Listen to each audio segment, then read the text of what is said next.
that on the question of moral philosophy, we could get a packed hall just like that. Fantastic.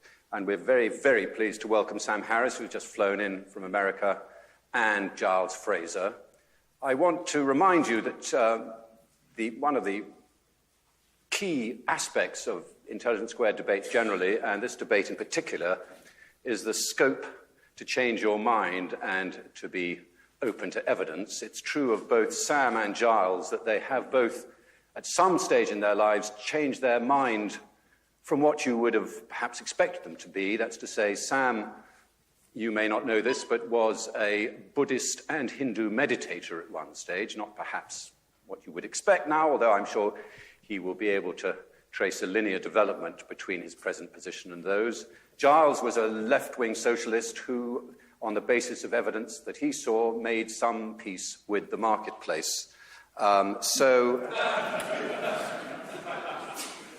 So it's clear that they are capable of changing their minds, and I'd be quite interested to see on a quick show of hands before we begin this interesting discussion today what your position is. Sam Harris's book, I'm just leaving aside the God question for the moment, but is revolutionary in the philosophical sense that it's a great repudiation of David Hume and his idea that you can make statements about fact on the one side and you can make statements about value on the other, but there is no correspondence between them. And that is one of the positions that Sam is keen to assault. Just on a show of hands, who would still consider themselves a Humean here and think that when you talk about values, this has nothing to do with science and facts? Can we have a show of hands on that? All my work is done.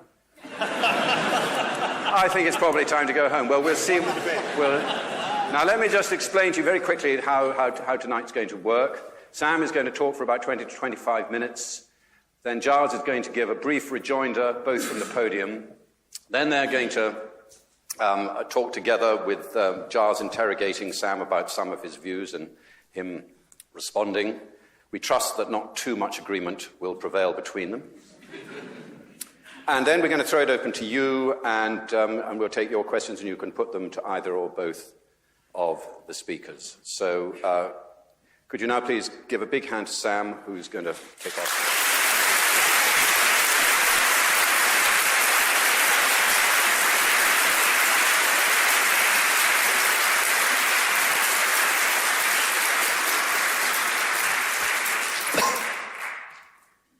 Well, thank you all for coming. I trust you can hear me. Well, it's an honor to be here. I'm a huge fan, actually, of Intelligence Squared, and it's an honor to get a chance to speak to you in this context. And as we heard, Giles and I are going to be speaking together afterwards. And you may know he wrote a quite blistering review of my book in The Guardian the other day, where he accused me of, among other things, breathtaking hubris. Now, strangely, I love this review, Giles, although it now occurs to me that this could be a symptom of my breathtaking hubris. Or jet lag, which I'm certainly suffering. But I want to encourage you, Giles, to not pull your punches in our discussion. And likewise, in the Q&A afterwards, if any of you feel that you have the knockdown argument against what I've said tonight, please don't leave the room just muttering it to yourself. Just get to the mic and let me hear it, because I really don't want to be wrong any longer than I need to be. So now, as many of you know, I've spent the last few years publicly criticizing religion, and what you encounter when you do that are all the reasons why people think criticizing religion is a terrible thing to do. And it turns out there are not 100 reasons to think this. There are really just 3. Either you think that one or another religion is true, or you think religion in general is useful, or you think atheism is corrupting of morals or unpleasant and a sign of intolerance, etc. And the interesting thing is that people rarely defend the truth of religion. Even fundamentalists tend not to come forward with evidence for miracles or the confirmation of prophecy. that what everyone tends to lead with is this concern about the usefulness of religion and the failure of non-belief to provide the same utility. And the utility that everyone is worried about is this notion of a moral framework, that religion, it's imagined, is the only context in which we can put forward a universal framework about morality. And this is what keeps religion, incidentally, in good standing among even people who don't subscribe. Many secular people who are unwilling to criticize religion are unwilling to do it based on all the good it seems to do for in the domain of human values. Now, people of faith are generally concerned that unless we have a robust sense of moral truth, unless we really feel that words like right and wrong and good and evil mean something, then humanity will just lose its way. And I share that concern. I'm worried about a postmodern erosion of moral courage and moral clarity. And I'll tell you the moment where this problem was first seared onto my brain. I was at an academic conference speaking, as I'll speak to you tonight, about the connection, as I see it, between well-being, human well-being, and morality. And I said, as an example of a worldview that we can clearly recognize as being less than truly moral, I cited the sadism and misogyny of the Taliban. Now, it turns out to denigrate the Taliban at a scientific meeting is actually to court controversy. And afterwards, another invited speaker came up to me and said, how could you ever say that from the point of view of science, we'll be able to say that the forced veiling of women is wrong, that forcing women to live in burqas is wrong? And I said, well, because the moment you recognize that right and wrong relate to questions of human flourishing, it becomes obvious that forcing half the population to live in cloth bags and beating them or killing them when they try to get out is not a good strategy for maximizing human flourishing and is therefore not good. And she said, but that's only your opinion. And I said, okay, well, let's make it simpler. Let's say we found a culture that was ritually blinding every third child, literally removing out the eyeballs of children. Okay, would you then agree that we had found a culture that was not perfectly maximizing human well-being? And she said it would depend on why they were doing it. So after my eyebrows returned from the back of my head, I said, well, let's say they're doing it for religious reasons. Let's say they have a scripture which says every third should walk in darkness or some such nonsense. And she said, then you could never say that they were wrong. Now, you should know, I was talking to a woman, which makes it even more shocking to me, actually, but a woman who has a deep background in science and philosophy. She has since been appointed to the President's Council for Bioethics in the United States. She's one of 13 people advising President Obama on all of the ethical implications of progress in medicine and related science and technology. And she had just delivered a perfectly lucid lecture on the ethical implications of progress in neuroscience. She was especially concerned that we could be using fMRI-based lie detection on captured terrorists. And she viewed this as a really unconscionable violation of their cognitive liberty. So on the one hand, her moral scruples were so finely tuned as to recoil from the slightest perceived misstep in our war on terror. And yet she was quite willing to forgive any culture that would remove the eyeballs of children in its religious rituals. And she was actually, more relevantly, rather terrifyingly detached from the very real suffering of millions of women in Afghanistan at this moment. So I see this double standard as a problem. And strangely, this is precisely the sort of failure of common sense and basic moral wisdom that religious people worry about. I hope it's clear to you by the end of this hour that belief in God is not the solution to this problem. And it is, in my view, another source of moral blindness.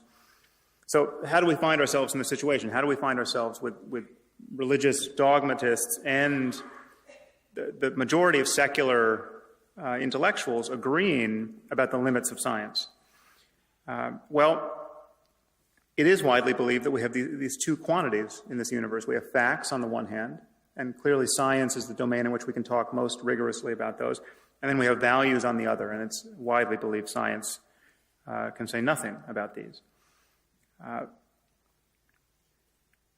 Now, of course, everyone thinks science can help us get what we value, but science can never tell us what we ought to value. The science can never weigh in on the most important questions in human life, like, what constitutes a good life, or how should we raise our children.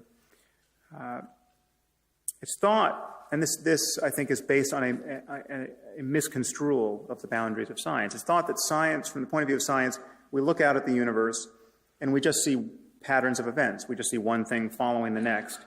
And there's no corner of the universe that declares certain of its events to be right or wrong or good or evil, except for ourselves. Our minds, like our own, make these declarations. We determine certain events to be better than others.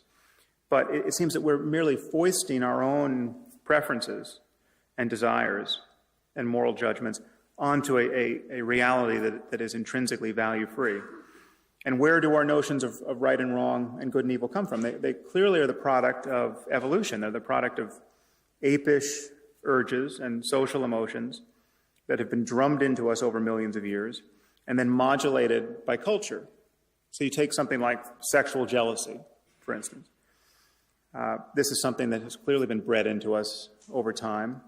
Our ancestors seem to have been highly covetous of one another, despite the fact that everyone was covered with hair. And now we have institutions like the institution of marriage that seem to enshrine this attitude. And so therefore, many people think that a statement like it's wrong to cheat on your spouse can't really be true from the point of view of science. This is just a mere summation of these biological and cultural contingencies. It's just conventionally wrong. This is kind of an improvisation we do on the back of biology. And this is where religious people begin to get a little queasy, as I think they should. But being religious, coming from these ancient traditions, most see no alternative but to insert, if they're living in the West, the God of Abraham, an Iron Age God of war, into the clockwork as an invisible arbiter of moral truth. So it's wrong to cheat on your spouse because Yahweh deems that it is so, which is rather odd because in other moods he's fond of human sacrifice and slavery and genocide. So I'm now going to argue that this split between facts and values is an illusion. I think moral values are a certain kind of fact.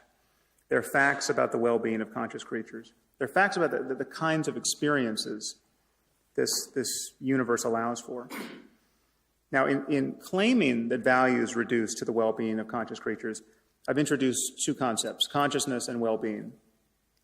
Let's start with consciousness. This is not an arbitrary starting point. Just imagine a universe devoid of consciousness. Imagine a universe devoid of the possibility of consciousness, a universe, let's say, entirely of rocks.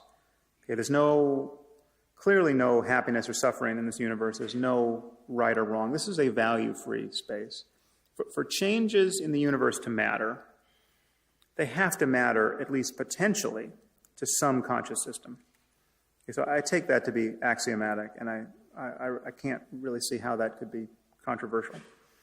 What about well-being? This link between values and the well-being of conscious creatures may seem controversial, but I'm going to argue that it shouldn't. Here's the only assumption you need to accept. Imagine a universe where every conscious creature suffers as much as it possibly can for as long as it can. Yeah, I call this the worst possible misery for everyone. Okay, the worst possible misery for everyone is bad. If the word bad is going to mean anything, surely it applies here. Now, if you think the worst possible misery for everyone isn't bad, or that it might have a silver lining, or there might be something worse. I don't know what you're talking about. And what is more, I'm reasonably sure you don't know what you're talking about either. So I'm saying that the minimum standard of moral goodness is to avoid the worst possible misery for everyone. Okay? And the moment you admit this, the moment you admit that the worst possible misery for everyone is the worst case, you must admit that all other possible states of the universe are better. Okay? And then we have a continuum that opens up with the worst possible misery for everyone over here and all other constellations of experiences out here. And because the experience of conscious creatures depends in some way on the laws of nature, then there will be right and wrong answers about how to move, regarding how to move along this continuum. It'll be possible to think you're avoiding the worst possible misery for everyone and to fail, to be wrong about it. So here's my argument for locating moral truth in the context of science. Questions of right and wrong and good and evil depend upon minds. They depend upon the possibility of experience. Okay? Minds are natural phenomena. They depend upon the laws of nature in some way. Morality and human values, therefore, can be understood through science because in talking about these things, we are of necessity talking about all the facts that determine the well-being of conscious creatures. In our case, we're talking about genetics and neurobiology and psychology and sociology and economics. Now, I view this space of all possible experience as a kind of moral landscape where the peaks correspond to the heights of well-being and the valleys correspond to the lowest depths of suffering. And there are a few things to notice about this. It's quite possible that there are many peaks. There could be multiple maxima in human experience, say. There may be many different but morally equivalent ways for human beings to thrive in this world. But there'll be many more ways not to thrive. There'll be many more ways to not be on a peak. There are clearly more ways to suffer unnecessarily in this world than to be sublimely happy. Now, the Taliban are still my favorite example of a community that is struggling mightily to build a society that's obviously less good than many others on offer. The literacy rate for women in Afghanistan is 12%, and their life expectancy is 44 years. Afghanistan has nearly the highest infant mortality and maternal mortality in the world, and nearly the highest fertility. So it's one of the best places on earth to watch women and infants die. And their GDP is lower than the world average was in the year 1820. Now, it seems to me patently obvious that the optimal response to this dire situation, which is to say the most moral response, is not to throw battery acid in the face of little girls for the crime of learning to read. Now, this is obviously common sense to us, unless you happen to be a bioethicist on the President's Council at this moment. Yeah, but it's more than that. This is a tacit claim about biology and psychology and sociology and economics. It is not unscientific to say that the Taliban are wrong about morality. In fact, we have to say this the moment we admit we know anything at all about human well-being. In fact, the moment we admit that we will know anything at all about human well-being, this space of truth claims opens up. Now, some people with a little philosophical training may be tempted to wonder, well, what if a father wants to throw battery acid in his daughter's face? Who are you to say that he's not as moral as we are? And what if he has an alternate conception of well-being that has to be dignified with the same kind of legitimacy as our own? Or who's to say we should care about little girls in the first place? Maybe we just don't need to care about little girls. This is the kind of email I get, incidentally. Now, moral skeptics of this kind rather often cite Hume's distinction between facts and values, and especially this notion that you can't derive an ought from an is. The idea that science can only describe the way the world is, and there's no description of the way the world is that can tell us how the world ought to be. Now, I happen to think this ought is business is just a trick of language. Wittgenstein once said that that philosophy is a battle against the bewitchment of our intelligence by means of language. And many people are mightily bewitched by words like ought and should and moral duty. And on my view, to ask whether we ought to avoid the worst possible misery for everyone is nonsensical. Okay, if we ought to do anything, if we should do anything, if we have a moral duty to do anything in this universe, it's to avoid the worst possible misery for everyone. Okay, there's no notion of ought that reaches deeper than the imperative of avoiding the worst possible misery for everyone. Okay, we can't say, well, I would have avoided the worst possible misery for everyone, but I had different priorities. Okay, there's no space for those priorities. Or so I would argue. Now, many people imagine on Hume's account that science is bound to merely be descriptive, and one person's values can only be opposed by another person's values, and all such values are on a par.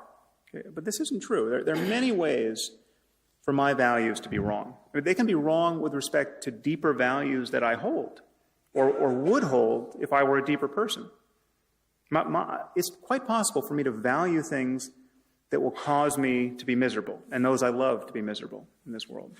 Okay, or will close the door to certain experiences that I would want if I were only intelligent or knowledgeable enough to want them.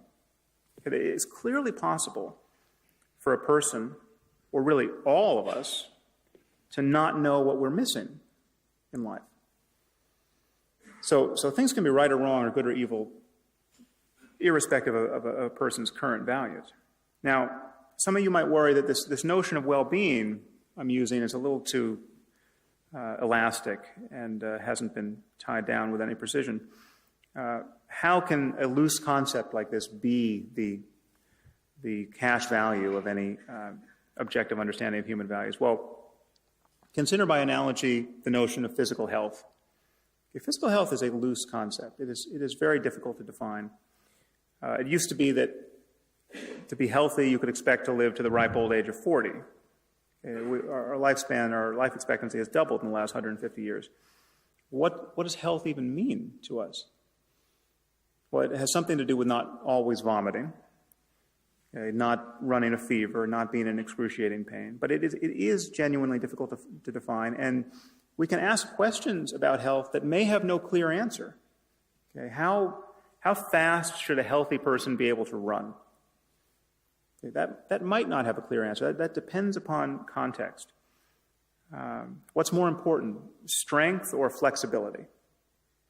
Well, there are trade-offs between the two. It depends upon context, and yet all of those trade-offs clearly are anchored to a discussion about human biology. The fact that there are trade-offs here and gray areas and ill-posed questions does not make the concept of health vacuous or merely subjective or purely the product of culture. And notice that no one is ever tempted to attack the philosophical foundations of medicine with worries like, well, who are you to say that not always vomiting is healthy? What if you meet a person who wants to vomit and in fact wants to vomit until he dies? Okay, how are you going to convince him that he's not as healthy as you are? The very notion of health has certain values built into it. Okay, this does not make the field of medicine unscientific. Okay, and in talking about morality and human values, I actually think we are talking about mental health and the health of societies. So I think the analogy does run rather deep. But the truth is even deeper than that science has always been in the values business.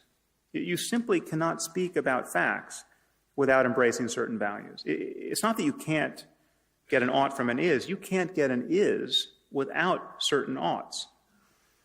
Consider the simplest statement of scientific fact. Water is 2 parts hydrogen and 1 part oxygen. Okay, this is as value-free an utterance as human beings ever make. But what do we do when someone doubts the truth of this utterance? Okay, all we can do is appeal to scientific values. Okay, we must appeal to the value of understanding the world. We must appeal to the value of evidence, in this case, nearly 200 years of experimental evidence in chemistry. We must appeal to logical consistency. Much of what we presuppose to be true about the world depends upon the validity of our belief about the structure of water. What can we say to a person who doesn't share these values? What if we meet someone who says, well, listen, that's just not how I choose to think about water? Someone could say, I'm a biblical chemist, and I read in Genesis 1 that God created water before he created light. So that I take that to mean that he created water before he created the stars. So there would have been no stars to fuse hydrogen and helium into heavier elements like oxygen. And so there'd be no oxygen to put in the water. Or God created special oxygen. But I don't think he would do that because that would be biblically inelegant. What can we do in such a conversation? All we can do is appeal to values, and scientific values. And if the person doesn't share those values, the conversation is over. If someone doesn't value evidence, what evidence are you going to put forward to show that they should value it? If someone doesn't value logic, what logical argument are you going to make that will prove the value of logic? Okay. I think this split between facts and values just should look strange to you on its face. What are we really saying when we say that science can't be applied to questions of right and wrong and good and evil? We're saying that when we make every effort to get our personal biases out of the way, when we become most reliant on clear reasoning and honest observation, when intellectual honesty is at its zenith, well, then those efforts have no application whatsoever to the most important questions in human life. That's precisely the mood you cannot be in to answer the most important questions in human life. Okay, it would be very strange if that were so. Now, thinking about moral truth in the context of science only poses a problem for you if you imagine that a science of morality must be absolutely self-justifying in a way that no branch of science can be. Every science must presuppose certain core values. That does not render science unscientific. And if science is unscientific, what is scientific?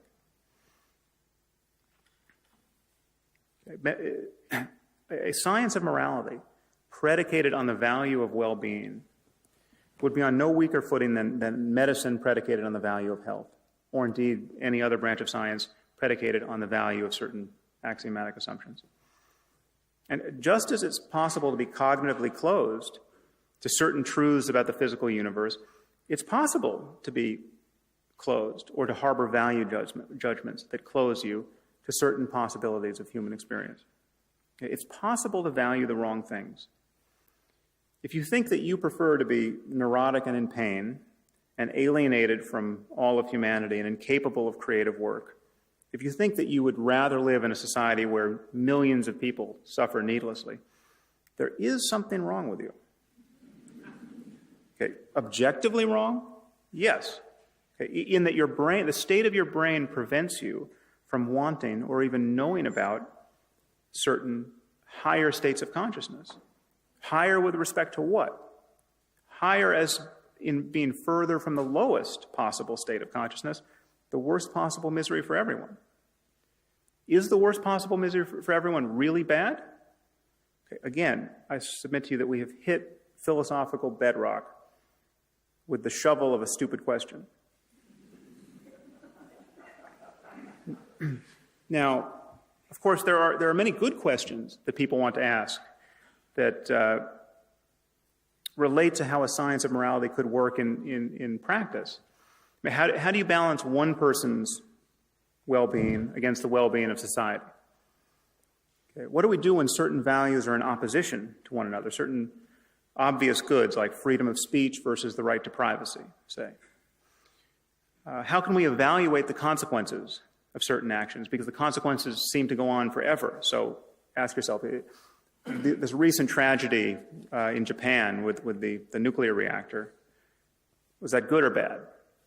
Well, it certainly seems bad, but what if this causes us to be so much more scrupulous with nuclear materials than we would otherwise have been? We wind up saving millions and millions of lives down the line, a century hence. Okay, these are good questions. Okay, and we cannot help but grapple with these questions in our efforts to build a viable global civilization based on shared values. But none of these are a retort to the case for moral truth that I'm making.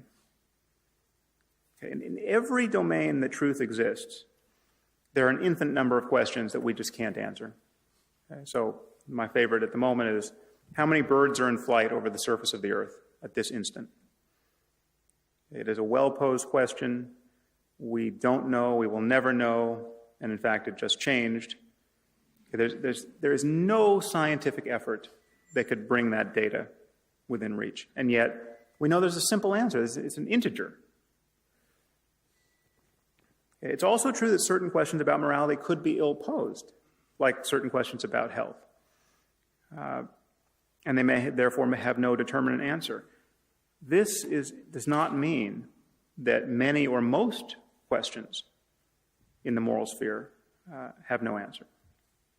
Now, so in closing, I just want to remind you why religion can't be the true moral wealth of the world.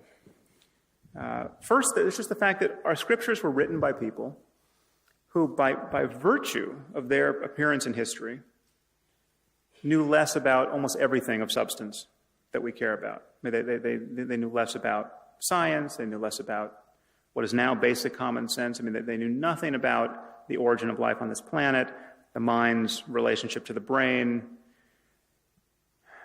the causes for illness. I mean, people were dying all around them, and unless they saw them get stabbed with a spear, they had no idea why. I mean, we are in a fundamentally different world. There's nothing in Scripture about electricity or DNA or computation or viruses, and the list is long. And in moral terms, with few notable exceptions, most of these people were no wiser than your average Afghan warlord is today. Most had absolutely no notion, for instance, that slavery was unethical. I mean, Jesus and his apostles couldn't spell out that slavery was unethical. They couldn't really grasp that owning people and treating them like farm equipment was somehow problematic. Okay. So I want to suggest to you that there's no such thing, just as there is no such thing as Christian physics, though the Christians did invent physics, and no such thing as Muslim algebra, though the Muslims also invented algebra. There can be no such thing as Christian or Muslim morality. All we have is human conversation in which to frame the possibilities of human experience. And we can either have a conversation that's located in the 1st century, if you're a Christian, or the 7th century, if you're a Muslim, or in the 21st century with all of our intellectual tools at our disposal. And what remains for us to discover are simply the facts that relate to the possibility of human flourishing in every domain of knowledge. We have to find some way to engineer a circumstance in which most of us, most of the time, lead deeply fulfilling lives. And it seems to me that the only tool we need for this job is open and honest inquiry. And faith, if it is ever right about anything in this sphere, is right by accident. Thank you very much.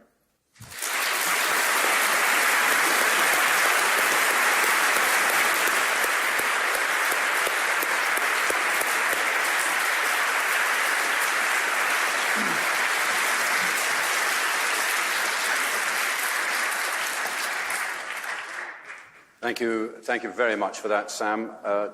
Giles Fraser will now give a talk for 5 minutes or so, pondering on what he's just heard. Poor old David Hume. Who would have guessed it? How long ago would it have been? We do live in a topsy-turvy universe. How long ago would it have been where David Hume would have inspired generations of atheists and secularists, and now he seems so unpopular? Actually, I'm sort of with you on the fact-value distinction, quite a bit of it, and I'm not going to have a go at you about that. What I thought I'd do in this topsy-turvy world that we're in is have a go at you, Sam, for being too religious, for not having learnt enough of the values of suspicion about religion. And I think you're too religious in two respects. I had Sam's book, which I enjoyed a great deal, at the side of my bed. At the same time, I suppose all of us have piles of books. And I had it at the bed at the same time as this fantastic book by Tony Judd called Ill Fares the Land. I don't know if people have read it. It's out at the moment. And it's a great cri de coeur for the renewal of social democracy. And one of the things that he's particularly keen on is that, as a suspicion of isms, is that the 20th century should teach us that communism and neoliberalism and the idea that somehow they're being cheered on by the universe is a very dangerous phenomenon. At the back of his book, it says this: if we have learned nothing else from the 20th century, we should at least have grasped that the more perfect the answer, the more terrifying its consequences. The more perfect the answer, the more terrifying its consequences. My problem with Sam's book is not the science. It's when the science becomes or feels like it's turned into some sort of ism, that it's become a perfect answer, that it's become an answer that's overstepped what science may be and wants to give us a complete explanation of the world.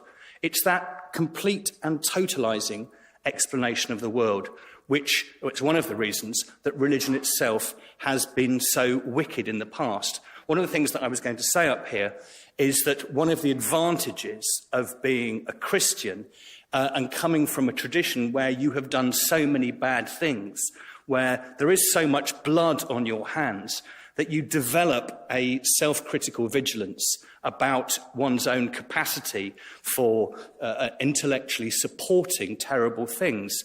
Now, that self-critical vigilance is something that I don't find in your book, Sam, that idea of being aware that those big explanations, those explanations that are held with huge certainty, that really brook no dissent, those sort of explanations are scary and dangerous.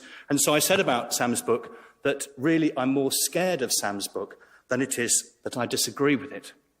And one little bit in the book, in a footnote, which I'd look to draw out, just to show you why I'm scared of it.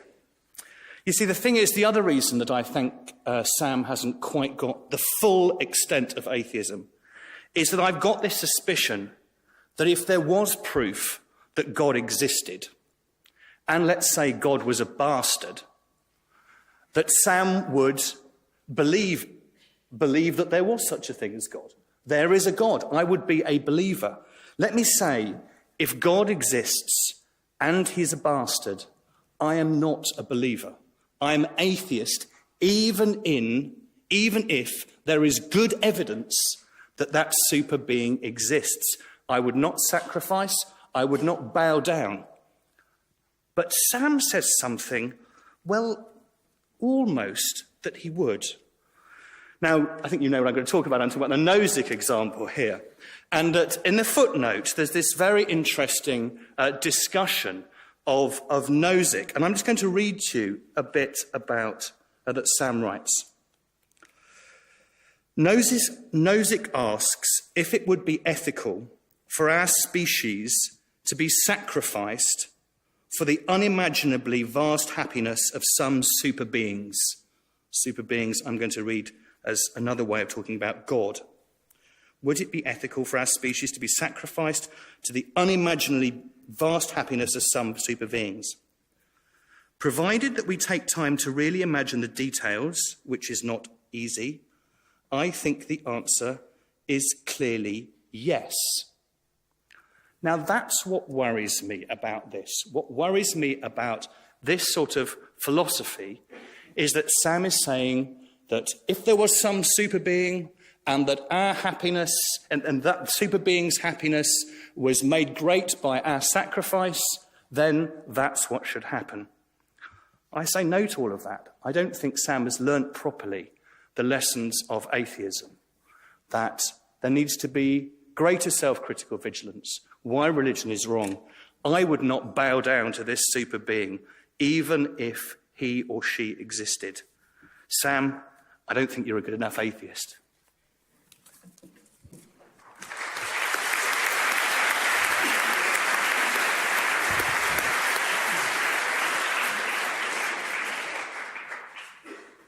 Okay, well, thank you very much to both our speakers. We're now, as I say, going to get them to quiz each other for the next few minutes and ask each other questions about their respective positions. And then we're going to throw it open to you lot. Just before, Giles, you asked a question. Can I ask you a question, Sam? I'm wondering, should I respond to my apparent love of human sacrifice? I think you should probably go for the sacrifice first. That's a good idea. Well, that footnote, there's a reason why that's in an endnote, and it's not just to hide it from Giles. That is just me following the philosophical implications of my view to the extreme. And this example from Nozick is usually considered as a kind of reductio ad absurdum of the view that it's all about well-being or pleasant experience under any construal.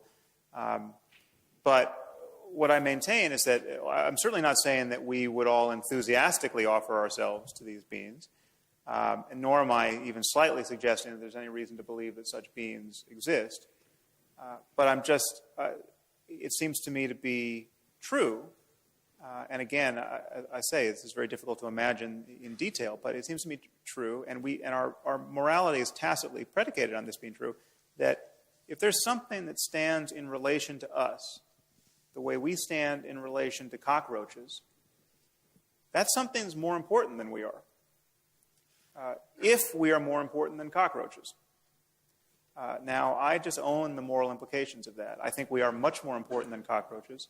And importance in this universe, value in this universe, has to scale with the possibilities of experience. Now, if we're wrong about cockroaches, say, if cockroaches have a far richer inner experience than we give them credit for, well, then we should modulate our ethical intuitions for them. If cockroaches suffer in ways that crickets never possibly could, well, then we should be more careful around cockroaches than crickets. And so it just scales up with I think we have some very serviceable intuitions here about how neuronal complexity underwrites the complexity of inner life. But it's not, I don't think anything hangs on this concession to the possibility of the greater importance of super beings. I don't think there's any reason to think that they exist. So would you describe yourself as a humanist, Sam? I mean, much as the... Yeah. So, I mean, would it not be a part of the humanist worldview to describe somehow the human as the centre of the moral universe? And yet, with your sort of sliding scale up from cockroaches to human to these, super beings that don't exist, but let's pretend they do for the sake of this argument. So these super beings, that as it were, if these super beings existed, then you prefer to defer to them in some moral way, which makes me anxious about your credentials as a humanist. Well, it's the anxiety points in both directions. Because I'm concerned about experience, I think that we should be very mindful of the possible experience of other animals. I'm not a speciesist in the sense that only human beings count and we can just eat and kill and experiment on anything we like. And so someone like Peter Singer does his criticism of eating meat, for instance, which I still eat, though I at one point I was a vegetarian for 6 years, actually based on an ethical, I found it ethically unsustainable. And the honest truth is I sort of still do. I don't really have a good defense against Singerian criticism of what I'm going to eat for dinner. And that's based on a sense that there's a tremendous amount of suffering occasioned by this practice, and we should do it much more compassionately than we do if, in fact, it's ethical to do it at all. And if we discovered that pigs suffer much more than cows, then we should treat pigs differently than cows. And so all of it has to do with suffering and its mitigation there. But on this planet, modulo a few concerns about dolphins and chimpanzees and sort of our nearest big-brained cousins, you have to be a humanist to be ethical. I mean, it's just there's no sign at all that anything else on this planet is having this richness of experience and can be deprived of so much experience or be made to suffer so much. I'd also like to pick you up on one of the things that you said in your speech about Japan and the nuclear fallout in Japan. One of the things you said, of course, it may be, you said it may, you don't know the consequences of these sorts of things, and it may be that in the long run there will be a positive reaction, this was what you were saying, in as much as people are much more careful with nuclear material and so forth like that. Now, could you imagine someone who sincerely believed that was the consequence of a reaction going off? Right. You might believe it. So sets one off.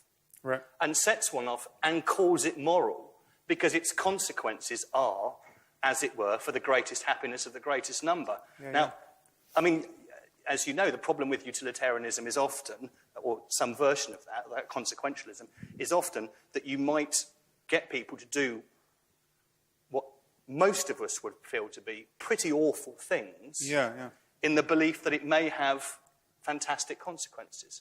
Right, right. Well, you bring up two interesting points there. One is just what is the significance of intention? If you actually are intending to increase the well-being of people you care about, but you're going about it in such a way as to create immense harm, that's a morally salient fact. If you're quite callous, but kind of inadvertently create immense good, that's also a very different situation. I mean, intentions matter to us, irrespective of the consequences. And they matter for a reason, because they say what we condemn in other people is not the sheer fact that they happen to be there when bad things happen, or that theirs was the finger that pushed the button that started the chain of events. What we condemn in people are intentions, in the worst case, and that we're right to, because what you intend to do after a lot of thought says a lot about the global characteristics of your mind. It says what you're likely to do in the future. So when you interview someone on death row for raping and killing children, and you say, what are you going to do if we let you out? And he says, well, I'm just going to rape and kill some more children because I love it. I just can't get enough of it. That's precisely the person prisons are for. Now there are people in prison who have very different stories, who were drunk and don't remember what happened. Right? So there's all those gradations of culpability that track intention that are kind of insensitive to the actual effects in the world, I think are morally relevant. But to answer your question directly, even if creating immense suffering for people would create some larger good down the line, even if we knew that was likely to happen, almost certainly that is not the optimal way of creating that larger good. I mean, it would be, yes, it could be that we are going to change our nuclear standards as a result of this tragedy, but it's conceivable that some smart people could get around a table and realize what our nuclear standards should be in the first place without this tragedy. So that's clearly a much higher place on this landscape that I'm painting for you than happening to correct for the mayhem caused by our negligence. But there, even more interestingly perhaps, we do impose suffering and death and the risk thereof on innocent people all the time based on a kind of cost-benefit analysis of how safe do we want our roads to be? It could be that the speed limit in London would be 3 kilometers an hour. That would save all the lives that are lost in traffic accidents. It would be very difficult to get to the hospital in an emergency, and so you'd have people dying in ambulances. But it'd be this would be a safer place, and yet it would be intolerable. We have decided we want to move faster than that with the certainty that in the United, I don't know about here, but something like 40,000 people die every year in traffic accidents, and so those decisions have to be made intelligently. When you talk about the body count, they seem of necessity callous. I mean, is it okay that 40,000 people die every year in avoidable traffic accidents in the United States? Well, no, but our nation would come to a standstill if we lowered the speed limit to 5 miles an hour. I've never driven a car in my life, so it'd be fine by me. Can I just press you on what you just said there, which was something that I didn't pick up from your book, perhaps I missed it, because I read you as a fairly sort of orthodox utilitarian quite inspired by people like Bentham, except pleasure was replaced by perhaps a bigger notion, which was well-being. Right. But those sorts of utilitarians wouldn't have a place for intention. So that Right. idea of intention that you've just introduced is something that utilitarians would not normally give any credence to. Yeah. Well, this is one of the reasons why I didn't align my discussion with the usual terms that you get in a seminar on metaethics, because everyone with any kind of philosophical background thinks that there are knockdown arguments against utilitarianism or consequentialism as presented in its standard form, and I think that those arguments don't apply to the case I'm making. And so, for instance, intention. Our intentions deeply matter because manifold consequences accrue as a result. I mean, the kinds of intentions you form with respect to other people dictate your relationships. They dictate how friendly you are, how peevish you are, what kind of good counsel you can offer your friends, whether you have friends in the first place. Your inner life is colored by your intentions in every moment. And so whether you're happy, whether you see the good in people versus the bad in people, is at some level a matter of what you intend to pay attention to. I'd quite like to give you an open question, really. I mean, because I'd quite like to know what you really think about philosophy, because you can come across as quite dismissive of philosophy in a great deal of... And I know on one level that's because you're writing a book for a more general audience and don't want to get bogged down in, sort of petty papers and philosophical disputes and so forth. But you might also... There might be people who worry that you're writing a book of philosophy, but very rarely do you engage with, those philosophical disputes that challenge your position. Right. And you have said some sort of fairly dismissive things about philosophy, and that slightly worries me because it's something to do with that self-critical vigilance that I spoke about before.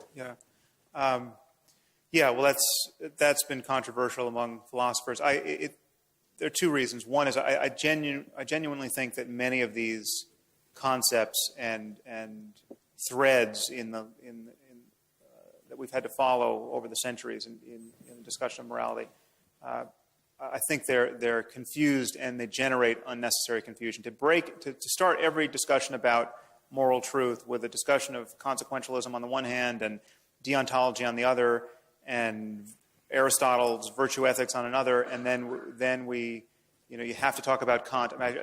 One, it's deadly boring to most people, and two, I think it's actually confusing. I think when you look, as normally presented, it seems there's a stalemate between consequentialism and deontology.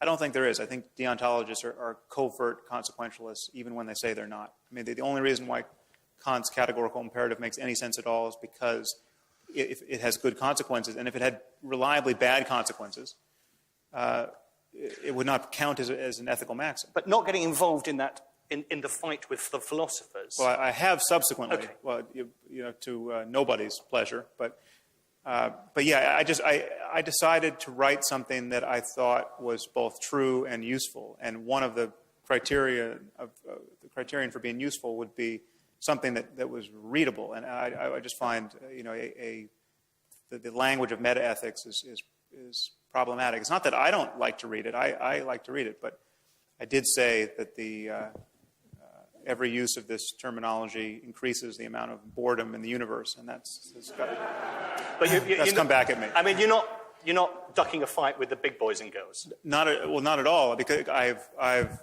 subsequently certainly not, and I'm aware of the literature. I have a background in philosophy, and to the consternation of many philosophers, I actually consider myself a philosopher. I mean, my PhD is in neuroscience, but my interest in neuroscience has always been philosophical. I mean, I'm interested in the way in which our scientific understanding of the brain and of the world generally will, of necessity, change our view of ourselves, of our subjectivity, and of what we want. Can I ask you a question on that? Because I think some people might feel that they don't really want to disagree with much of what you say. They just wonder how far it actually cracks the moral problems that we actually do face. Right. One of which, a standard one, is what happens when the well-being of the tribe conflicts with the well-being of the individual, which it so often does. And I can't quite see from anything you've written here how what you call science here actually enlightens us on that. And a coda to that question is, if tribal well-being is a good, which I assume, or societal well-being is a good, which I assume you take it to be, why wouldn't it vary depending upon the circumstances faced? I mean, hunter-gatherer tribes, for example, it may be, for their tribal well-being point of view, that actually killing girl children promotes tribal well-being, promotes the chances of survival, and promotes, I don't know, it's very easy to hypothesize, and it may even be possible to actually specify examples of that. Does anything that you tell us in your book identify and guide us as to where one should go? You know, we'll take all the well-being stuff as given. We share the thought that well-being is a good basis on which to look at this. But the trouble is, it's a pretty commodious category. And most of our moral dilemmas, it seems to me, tend to be a clash of well-beings rather than what you've presented, which is badness versus goodness. Right. Well, that's a very good question. One thing I would want to flag up front is that most of the world hasn't conceded that our business in the moral sphere is to simply focus on well-being, or at least not to my eyes. Can we take a quick show of hands here? Who would basically go along with the proposition, in defiance of most of the world, if Sam is right, that moral well-being is the basis which we should be searching for most of our... Human well-being. Of human well-being, yeah. Okay, so I'll tell you why I say that. What do we think, 50%? For instance, when you look at the kinds of moral concerns that really move the conversation, especially in America, but I'm sure this is true here, like the concerns of the Catholic Church. The Catholic Church is concerned about gay marriage. They're more concerned about preventing consenting adults who love each other from getting married than the rape of children or than genocide. They're more concerned about preventing contraception than any of those things, and they'll go preach the sinfulness of contraception in AIDS-ravaged areas in sub-Saharan Africa. So if well-being is your concern, immediately you see these so-called moral positions as pseudo-moral positions, or in fact immoral positions. And what I'm arguing for is just admitting that well-being is the cash value of moral terms would change our conversation rather markedly. The Pope would have to say, listen, I'm against gay marriage because not my faith tells me it's an abomination. He would have to spell out some argument in terms of human well-being. He'd have to say, well, when kids get adopted by these gay couples, they suffer all these ill effects. If you practice, if you have a homosexual relationship, you have all of these psychological ramifications that should trouble us and society. And no one feels the need to make that argument because you can just make this faith claim. But I'm not even sure you're right about that. I mean, like it or not, the modern Catholic Church spends an awful lot of time trying to make precisely that argument. Well, if they make that argument in detail in terms of well-being, then at least they're talking moral talk. Then the question is, are they right? Is it plausible that we should be more concerned about condom use than the rape of children or genocide, say, or the spread of AIDS? Now, but I would point out to you that that's just where I come from, which is about as blinkered by religion as the wilds of Afghanistan. You have even someone as smart and as apparently secular as Barack Obama. When he's asked about gay marriage, he says, well, my faith tells me marriage is between a man and a woman. Full stop. There's no burden to have an ethical argument beyond that. But to answer your question, this tension between personal well-being and the well-being of the group exists in certain cases. I think we oversell it. I think we are so tied to the well-being. We're so deeply social, and we're so dependent upon the happiness of others and the creativity of others, and that others' projects get realized, that I think the big ethical moves are ones in which all boats rise with the same tide. But yes, there are situations in which we have a zero-sum contest, and there's one piece of pie left, and you want it, and I want it, and only one of us is going to get it. And there's one world in which I get it, and there's one world in which you get it, and those worlds are different, but perhaps not different enough to matter in the scheme of things. But I think our lives get increasingly good the more we become sensitive to the ways in which we can get out of zero-sum contests and collaborate with one another so as to increase well-being for everyone. And that's not an accident. I agree with a lot of that. Can I just pick you up on this very interesting that you just talked about human beings as social animals, which I completely agree with. One of the things that I didn't agree with in your book is the way in which your anthropology, really, which is, at the beginning you say morality really questions about the well-being of conscious creatures. Now, I've done the well-being bit, but the conscious creatures bit. And it worried me that you define what human being is in this particular, and it seemed to me, rather narrow way. We're just consciousness, as it were. Right. And then in defining it that way, you make life quite easy for yourself as to what what right and wrong looks like and how you might measure it.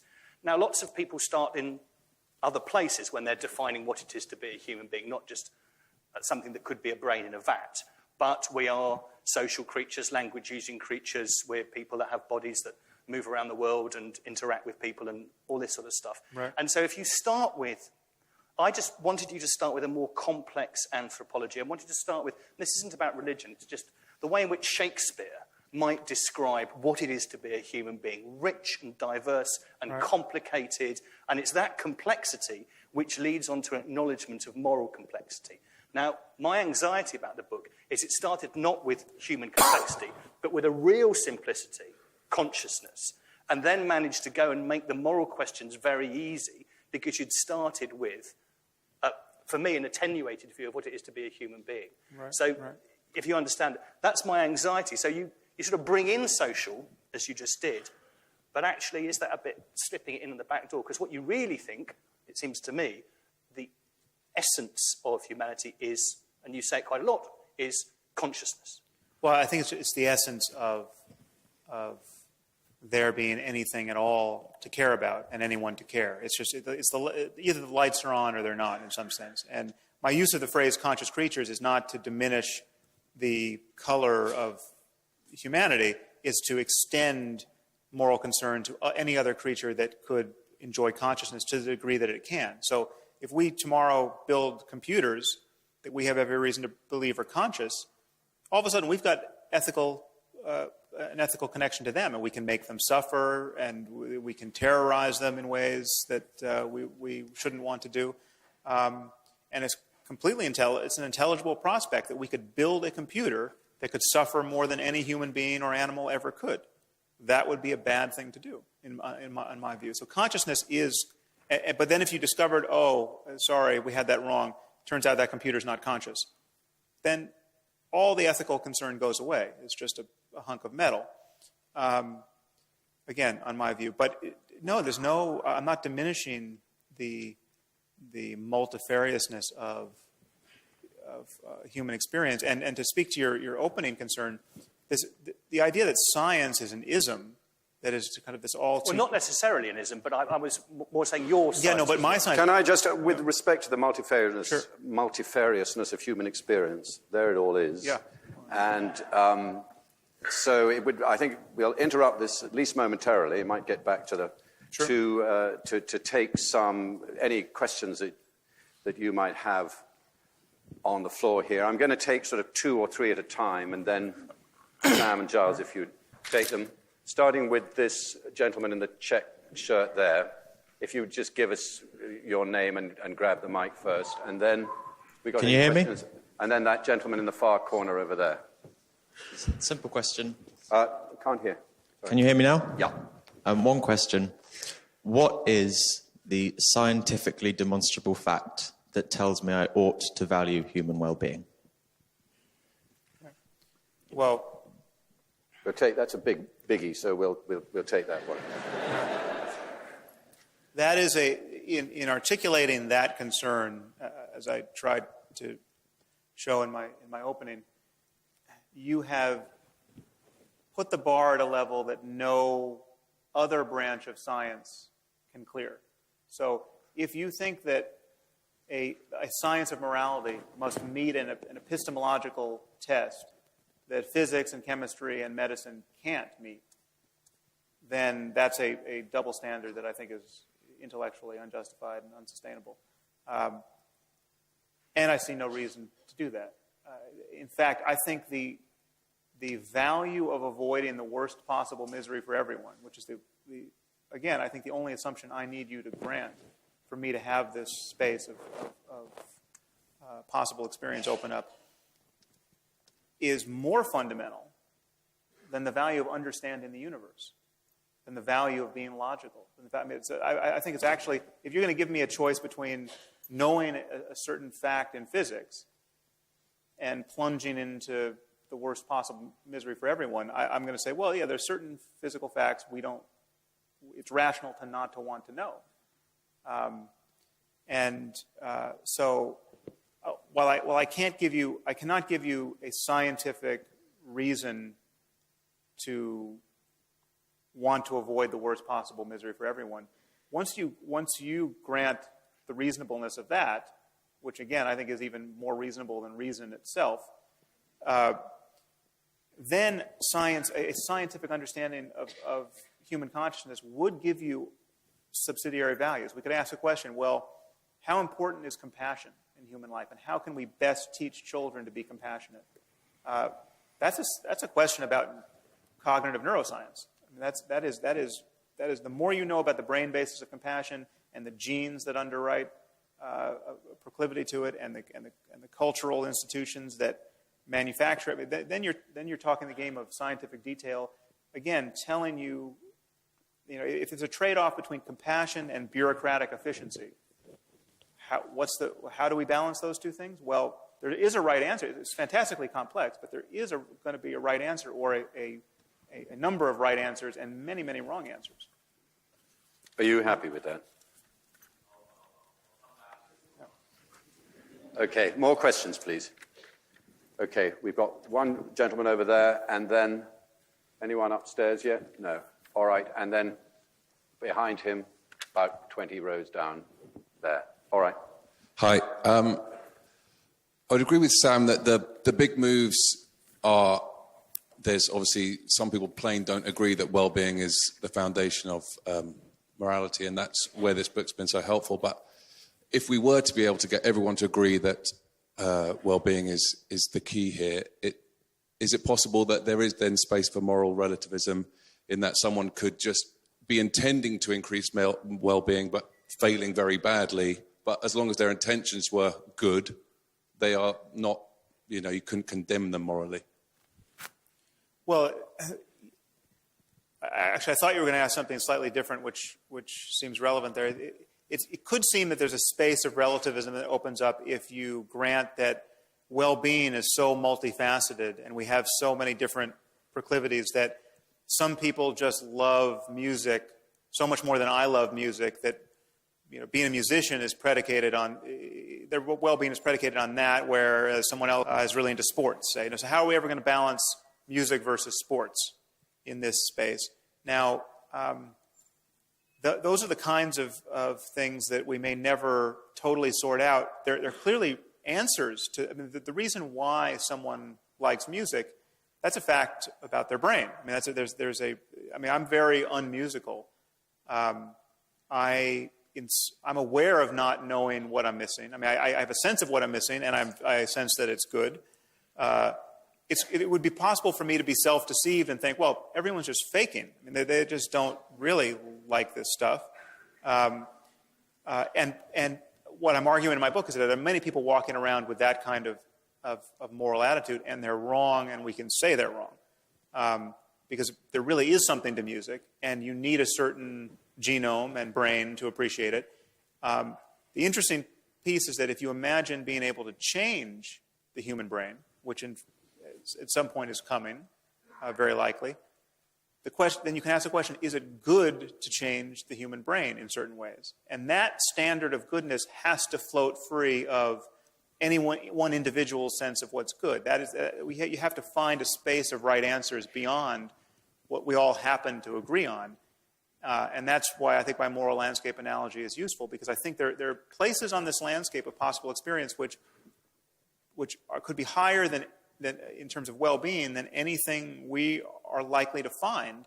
You have to have a certain kind of mind to find those spaces, and we may never know about them. That's an intelligible proposition from my point of view, and that is an objective claim about the possible subjective states of conscious creatures. But picking up here, I'm not entirely sure that... But that's not relativism. Relativism would be there's no right answers. It's just all you have are mutually different opinions, which one can never really trump another. And there's no truth. But if your intention, I think the questioner was saying, if your intention is to achieve well-being, let's take the example of capital punishment, for example. Your intention is to say, listen, let's have capital punishment. It will achieve well-being. There will be less foul murders committed because people will be deterred. And your intention, equally to achieve well-being, is saying this is a hideous, barbaric practice inherited from our ancestors. It does rather give rise to some Giles Fraserist concerns about are we then going to get a scientist, a sort of utilitarian scientist, to come along and adjudicate which one of these well-being competitors is actually the one that has the higher peak on the landscape? Yeah. Well, there is this Orwellian concern about guys in white lab coats coming forward as the morality police. I don't understand it, given how we feel about... I mean, we don't feel that about medicine. When medicine really has some information to give us, like, guys, you really want to hear this. This thing is going to kill your children.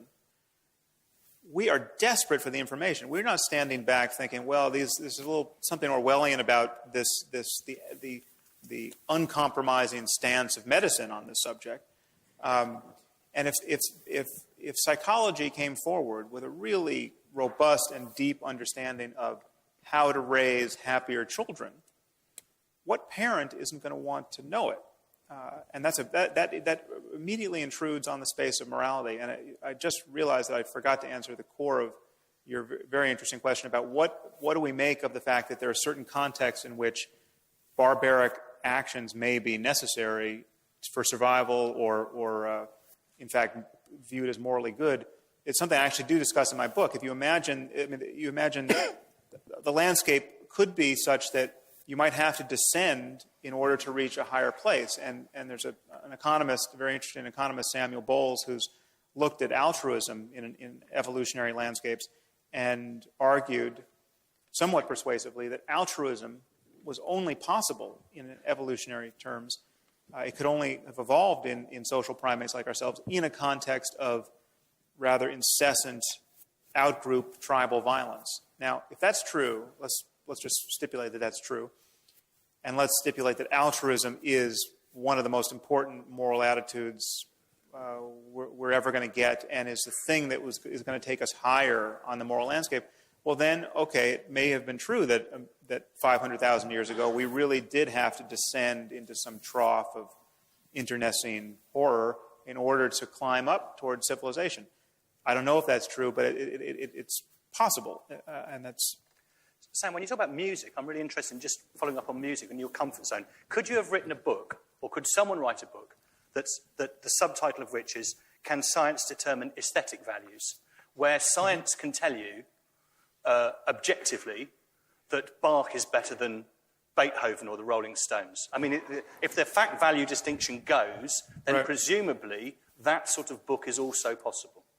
Right, that's an interesting question. It's not something I've thought much about, and I think the frontier between moral values and aesthetic values is genuinely blurry. And I think when aesthetic pleasures become significant enough, then whether or not people have them or are deprived of them becomes a moral question. You know, if you don't let people enjoy music, insofar as music is really valuable. But I wasn't doing moral here. I was doing science determine aesthetics. Right. No, but I'm even granting that it's sort of a piece with my argument about morality. Clearly, science can understand the neurology of music, musical creativity, and appreciation if we can understand the human mind in any mature sense. We don't currently understand it. I'm not saying that, but there is. If you imagine a time where we make real progress in a understanding of the brain, we will be able to say why Mozart was Mozart, both as a producer of music and why the recognition of his genius is something that so many people who can make these discriminations can make. Okay, now we're running out of time, and I know there's a lot of people want to ask more questions. I had somebody over there who was going to ask one, and then we'll move to the middle. Hi, yeah. The question sort of asked, well-being, I believe, really does matter. It's truly meaningful. It's the highest thing. And sorry, speak a bit. Can't get what you're saying. And what's really being focused on about well-being is happiness. And for me, Sam had mentioned something about someone who loves raping and murdering kids. And for me, the question of like moral well-being is kind of irrelevant. For me, it's simply that if you hear about someone, whether it's real or not, who's, you've heard that they've raped and murdered kids, your feeling will either be, say, in the positive or neutral in the negative. And it can't be any other one. And for me, if it's in the positive to hear about someone, doing something so terrible and cruel to someone else, that to me is not something morally wrong or right. It's simply something that I find quite ugly. It's not morally wrong or right to have that? Yeah. For me, I don't try and all of a sudden try to like morally define it. I simply go on my feelings. Right. My feelings react. Already wrong. What do you then find worth moral comment? I suppose trying to find a feeling that somehow can direct you better towards, if you want to put it, a moral landscape than happiness and passion at the height of a preferential feeling, like to love, whether it be like music or something totally Okay, cool. well, thanks very much. We're going to take 2 or 3 questions in groups now because we're going to get through quite a lot. Gentleman in the white shirt in the middle there. And then Sam, and Giles, if you will then respond, pick up a clutch of questions because we're running out of time. You hear me? Sam, thanks for being here. Just touching on something you said in the previous debate and something you picked up on today. A bit louder, if you will. Okay. You said that you don't think that a supercomputer will ever be able to be consulted about moral questions. Now, we're at the limits of our own intuitions about what we can logically discern about the world, but supposing we were to construct a computer that is much more advanced than ourselves, could it not just simply have the processing power and parallelism programmed into it to solve all the questions we find so intuitively obviating and confusing? Yeah. Oh, in principle, yes. I don't for a moment doubt that we could engineer our better judgment into a computer, an intelligent computer that then could improve upon it. I mean,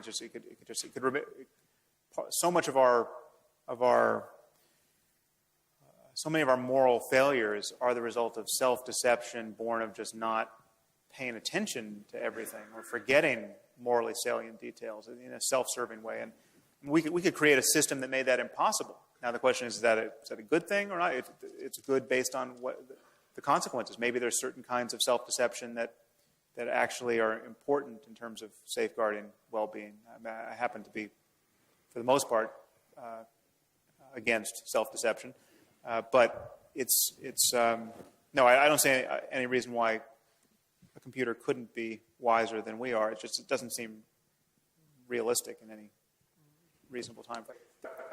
There's a very influential philosophical thought experiment that's now been taken into the psychology labs and tested, and it's really the kind of the benchmark moral reasoning test at this moment.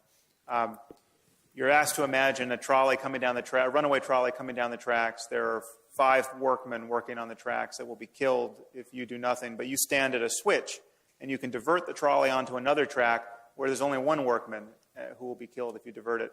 When you ask people whether they should do this, something like 95% of people say yes, you have to throw that switch. In fact, you'd be a moral monster not to throw the switch. You're saving a net 4 lives. But if you pose the problem in terms of you're now standing on a footbridge over the track, and there's a suitably large person beside you, and you can push him onto the track, into the path of the oncoming trolley, killing him, obviously, but saving the 5. it seems actuarially the same scenario, and yet now 95% of people say you would be a monster to push that man. Now, the morally salient difference, obviously, is the up-close and personal pushing of a person's body. People imagine touching a person, people imagine his resistance, etc., as opposed to the impersonal act of flipping a switch. Now, the first thing to say is, I think the question is somewhat ill-posed. We have an intuitive physics, and many of us have burned a lot of fuel when hearing the problem, wondering whether the fat man is really going to stop the trolley.